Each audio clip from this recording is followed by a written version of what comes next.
Sejam bem-vindos e bem-vindas a mais um Devocional VP, o devocional que tem como único e exclusivo objetivo apresentar a pessoa de Jesus Cristo através das Escrituras.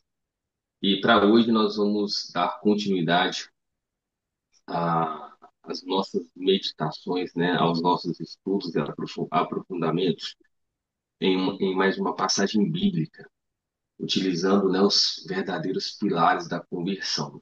E no nosso último encontro, nós falamos sobre os quatro, na verdade, sobre os níveis de consciência, onde Jesus ele fala das parábolas, né, das três parábolas que ele conta, da dracma perdida, da ovelha perdida e do filho pródigo. E hoje nós vamos dar uma ênfase maior na parábola do filho pródigo e vamos falar sobre os níveis de consciência do filho pródigo, né? As quatro fases que o filho pródigo ele passa durante essa parábola. E aí é muito interessante nessas quatro fases essa mudança que acontece nesse despertar do filho pródigo. E aí nós vamos ler essa parábola lá em Lucas, capítulo 15, versículo 11. Lembrando que a ênfase dessa nossa meditação, né, do devocional de hoje, é o filho pródigo. 15, 11. E ele disse: certo homem tinha dois filhos, e o mais jovem deles disse ao seu pai: Pai, dá-me a parte dos bens que tenho direito. E ele dividiu-lhes os seus haveres. E poucos dias depois, o filho mais jovem, ajuntando tudo, partiu para uma terra distante e ali desperdiçou os seus bens com uma vida desordeira. E havendo ele gastado tudo, houve naquela terra uma grande fome, e ele começou a passar necessidade.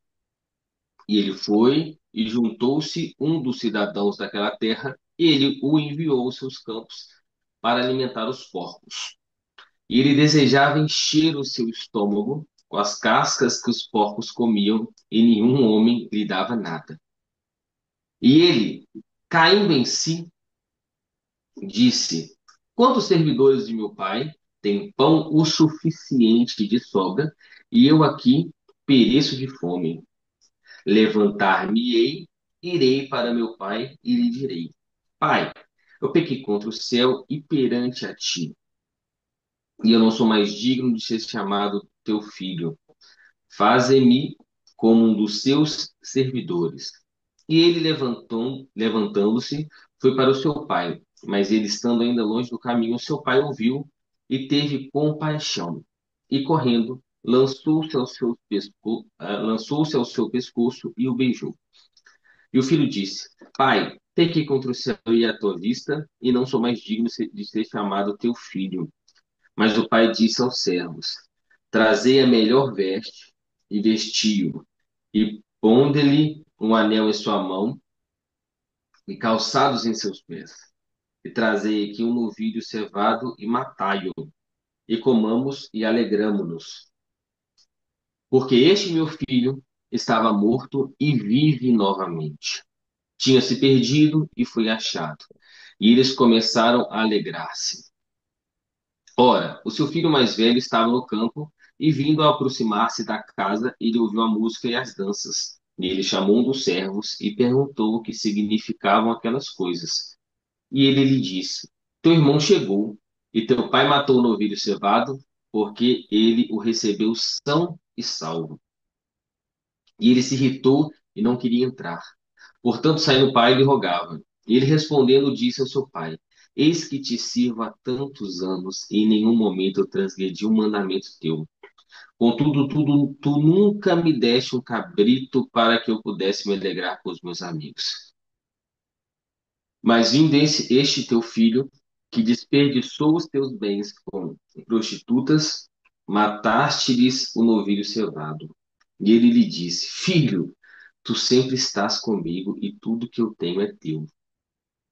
Mas era necessário fazer festa e regozijarmos, porque este seu irmão estava morto e vive novamente. Tinha se perdido e foi achado.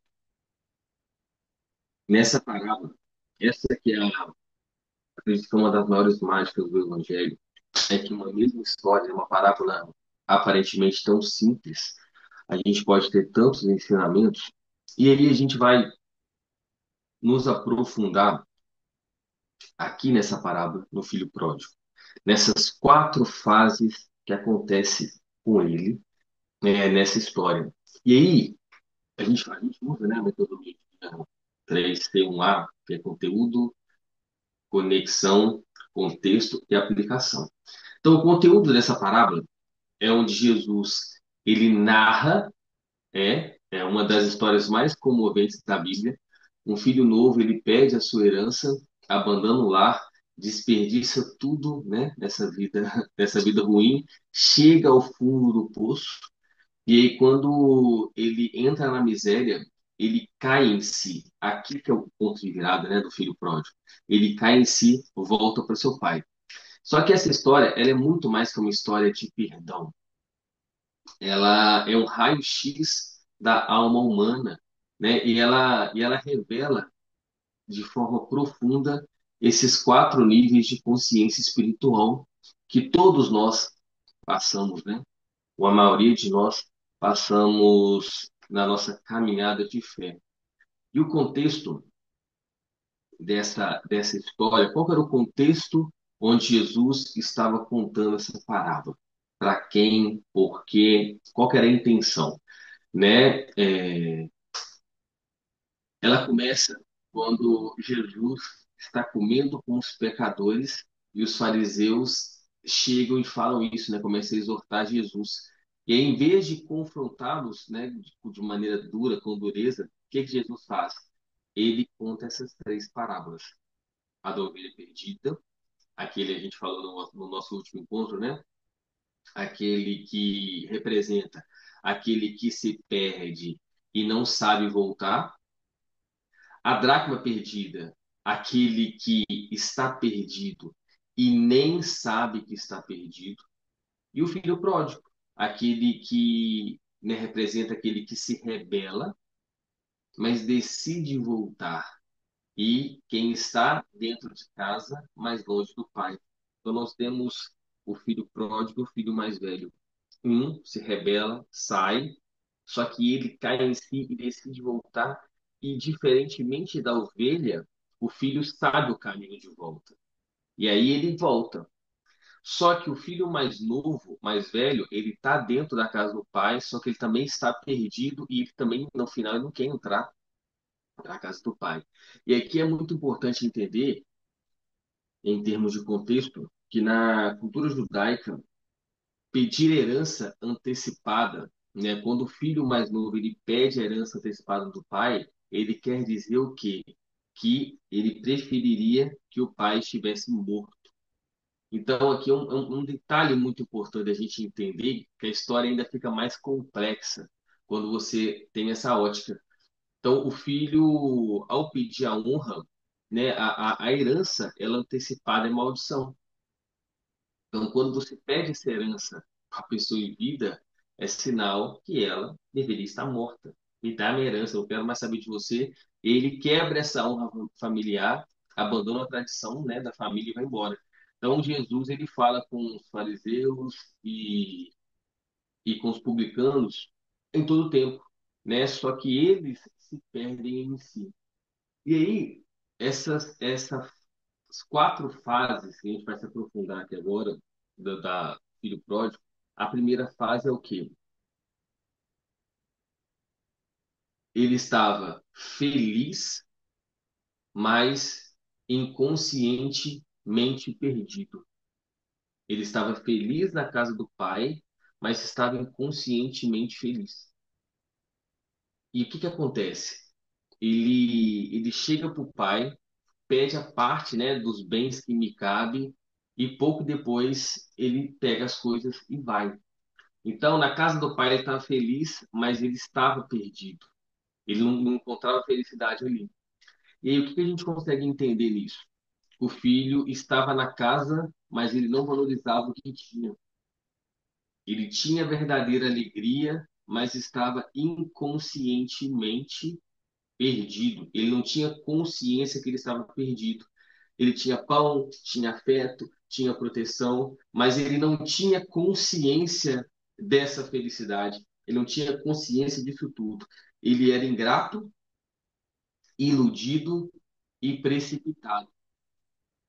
E aqui é muito importante entender que tem muitas pessoas que estão na igreja, estão na fé, estão na bênção, mas ainda inconscientes do que o cercam. E essa falsa liberdade, né, essa busca dessa liberdade falsa é o caminho, né, é a porta para a perdição. Aqui a gente consegue enxergar essa fase do filho pródigo, né? Essa ingratidão é o início do afastamento. Quando o filho pródigo ele mostra essa ingratidão ao pai, é o primeiro momento onde ele se afasta. E quando a gente fala, né, lá no nosso devocional, que temor a Deus é o primeiro pilar da conversão. Ele não temia o pai e ele só queria os benefícios. Então, quantas pessoas hoje elas só querem o benefício, né, do evangelho, só quer a parte boa, só quer os louros, mas não quer a verdadeira conversão, não quer obedecer, não quer renunciar e não quer se arrepender.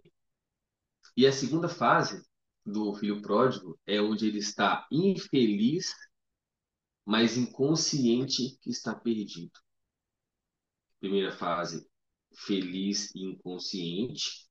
A segunda fase, infeliz e inconsciente. Nessas duas primeiras fases, ele ainda está inconsciente. E quando ele sai e desperdiça todos os bens, né, dissolutamente, o que que a gente consegue entender? Que o filho achava que estava bem curtindo a liberdade. Ele achava que estava feliz nessa fase quando ele rompe com o pai e vai para uma terra distante, mas a gente tem aqui, ó, a plena certeza que ele estava fazendo a pior decisão, só que era inconsciente, ele não sabia disso, mas era um auto-engano e ele estava desmoronando por dentro. Ele achava que estava tinha certeza do que estava fazendo, que era o caminho certo, mas era um auto-engano gigantesco, onde ele, a cada dia que passava, ele estava desmoronando por dentro e ainda acabando com o seu dinheiro, né, de forma desordenada. Ele desperdiçou tudo, né? Caiu no fundo do poço e foi parar entre os porcos, né? E alimentar porcos lá nessa época, que o porco para o judeu era um animal imundo. Então Jesus ele conecta essa história para os fariseus também entenderem a que ponto ele chegou. Ele queria comer as lavagens do porco, né? Então olha que ponto que da onde que ele estava para onde ele chegou. E aí hoje a gente entende quantas pessoas estão sorrindo nas redes sociais, né? Se aparentam felizes, mas estão afundadas em depressão, vazio e solidão. As pessoas acham que essa é a verdadeira felicidade, né? A felicidade mundana, e elas não entendem o que de fato é essa vida plena que nós pregamos. Então, elas acham que encontraram a plenitude, né, nas festas, dinheiro, balada, bens materiais, mas não. E aí a gente entende que o pecado ele promete entregar prazer, só que ele entrega destruição. Então o pecado promete uma coisa, só que ele entrega outra. A pessoa acha que vai receber isso, né, uma promessa enganadora, mas ela recebe essa destruição. Então, esse é o retrato, o filho pródigo, nessa segunda fase, é o retrato de quem está infeliz mas ainda está cego. A pessoa ela está infeliz, inconsciente, ela não sabe. E aí a gente entra no pilar do arrependimento. É o arrependimento que começa a germinar quando o vazio começa a doer. E aí nessa fase, quando esse vazio ele começa a doer, o que que acontece?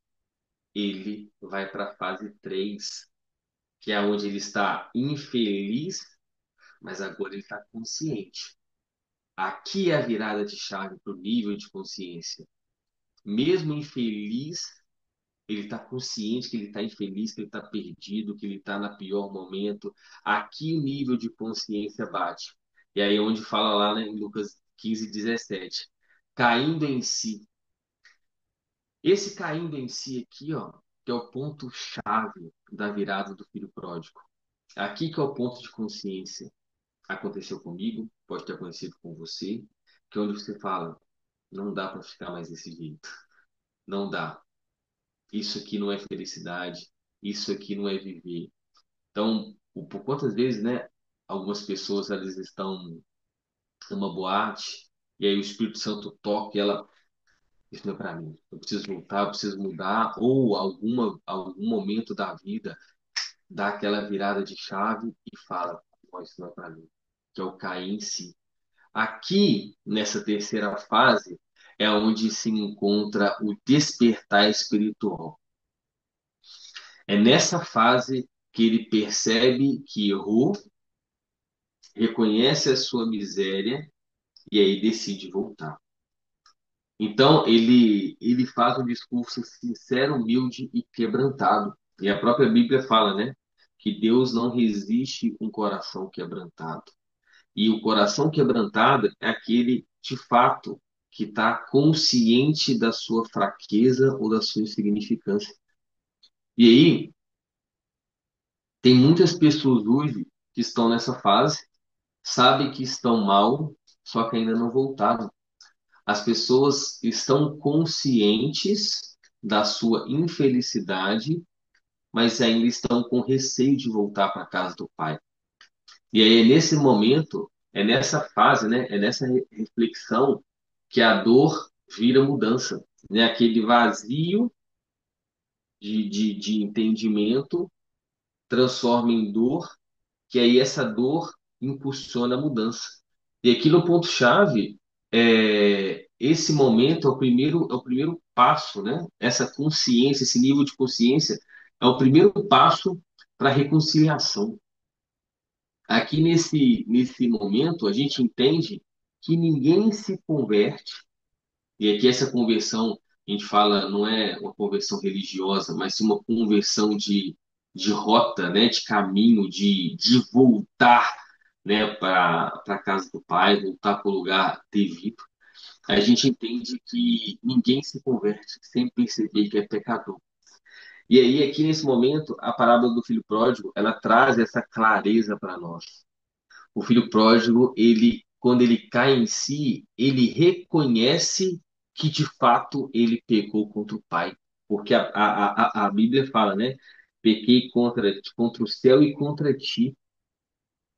Ele sozinho lá no secreto, né, com os porcos, ele fala: Vou voltar, né, para casa do meu pai e vou dizer, pai, peguei contra ti e pequei contra o céu.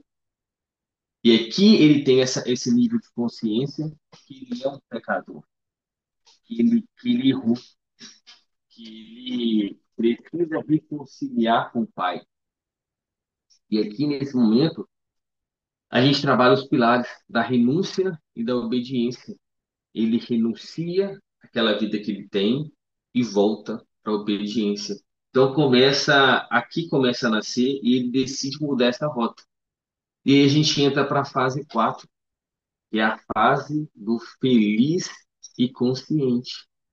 E nessa fase a gente consegue enxergar onde ele fala, levantando, ele cai em si, aumenta o seu nível de consciência, levanta e vai para a casa do pai. E ao ir para a casa do pai, ele fala o quê? Na casa do meu pai, até os empregados têm uma vida melhor que a minha. E aí, quando ele desperta esse nível de consciência, ele consegue entender o que de fato era felicidade que ele não tinha. Ele tinha isso tudo na casa do pai, só que ele decidiu não ter mais. E aqui a gente entende que nessa fase o filho pródigo ele usufrui da graça restauradora. E muitos estudiosos, né, muitos teólogos falam que essa parábola ela é cheia de significados. Que quando o pai avista o filho de longe, ele começa a correr. E para a cultura da época, uma pessoa, né, de certa idade, o pai provavelmente era um pouco mais velho, era humilhante correr, era feio correr. Então era contra a tradição uma pessoa correr. E aí o pai, ele mostra também para o filho isso, essa conexão com o filho. E se o pai ele não abraça o filho e não dá aquele beijo quando ele o recebe, ele poderia ser apedrejado, né? Agredido, porque o que ele fez foi muito feio contra o pai. E naquele momento o pai o recebe falando que estava tudo certo, que estava perdoado. Por isso que ele pede a questão das vestes e ele pede o anel. O anel na época tinha um significado também muito importante, que era como o pai, né, era importante, era rei lá na parábola.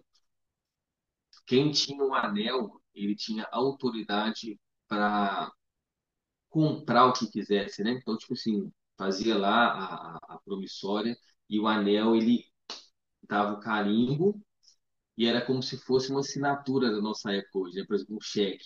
Aí, com o anel, o filho tem o direito a assinar o cheque de novo. E olha que ensinamento. O pai, mesmo sabendo que o filho tinha gastado tudo, ele coloca tudo na mão do filho de novo em um nível de confiança, como se fosse um cartão Black ilimitado, que ele teria autoridade para gastar. E é aqui que é um ponto muito importante. Assim é Deus conosco. O pai fez isso por quê? O pai não foi atrás do filho, ao contrário das outras duas parábolas, que o pastor vai atrás da ovelha, porque a ovelha não sabe voltar. E a mulher vasculha, procura a casa, tudo porque a dracma não tem noção disso. E é aqui que é o ponto-chave. O pai espera o filho. E se o filho voltou, é porque ele caiu em si, tem nível de consciência. Agora o filho pode ser recebido. Então, por isso que o pai faz isso tudo, faz essa festa. E aí, ó, a Bíblia fala, né, no versículo 23, comamos e alegramos, porque esse meu filho estava morto e vive novamente. Tinha se perdido e foi achado. Então, aqui, esse viver novamente é o viver no nível de consciência. Então, o pai ele corre, abraça, beija, veste e devolve a dignidade para o filho.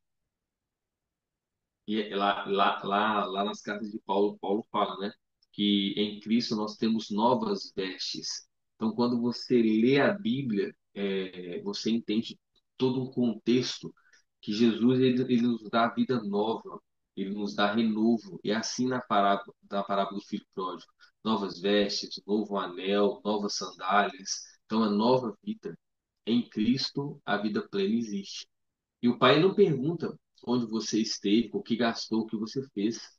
Ele apenas restaura a identidade antes de preocupar com a performance do filho. Então, deixa eu trazer a sua identidade. Esse não é você. Essas não são suas vestes. Você é filho.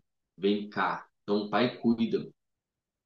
Então, muitos acham que Deus está com o dedo, né, apontando para nós. Mas o pai corre em direção ao arrependimento. Mostra isso para o filho, né? Mas é a fase da cura, da restauração, da alegria, da salvação nessa quarta, né? Que é a felicidade consciente. Aqui o filho pródigo está consciente, está feliz de verdade. Então a festa começa quando o filho volta. e não quando ele acerta. Aqui não está sobre acertar, aqui está sobre voltar. E aí, muitas pessoas querem voltar aos braços do Pai, querem voltar para a igreja, querem voltar para a comunidade, mas têm receio de serem julgadas. E essa parábola mostra que você tem um Pai que está à sua espera e vai te receber de braços abertos. Só que é você que tem que voltar. É você que tem que ter esse nível de consciência. E aqui a gente trabalha muito, né, a dependência e a permanência. São vividos agora. O filho quer ficar. E aí a gente falou isso no outro encontro, mas só para reforçar, o Evangelho de Lucas, ele é baseado no Evangelho dos perdidos. Então, Lucas sempre traz histórias de pessoas perdidas onde encontram Cristo. E a dracma, né? Se você pegar e ler de novo e voltar na última gravação, você vai entender que nós falamos sobre os perdidos, esses níveis de consciência. Que a dracma, ela significa os fariseus religiosos que estão perdidos dentro da casa e não sabem. Eles nem tinham noção de quem era Jesus e Jesus querendo que eles entrassem, que comesse com eles também, só que eles nem sabiam que estavam perdidos. As ovelhas, que são os pecadores e publicanos, que estão fora de casa, mas têm direção.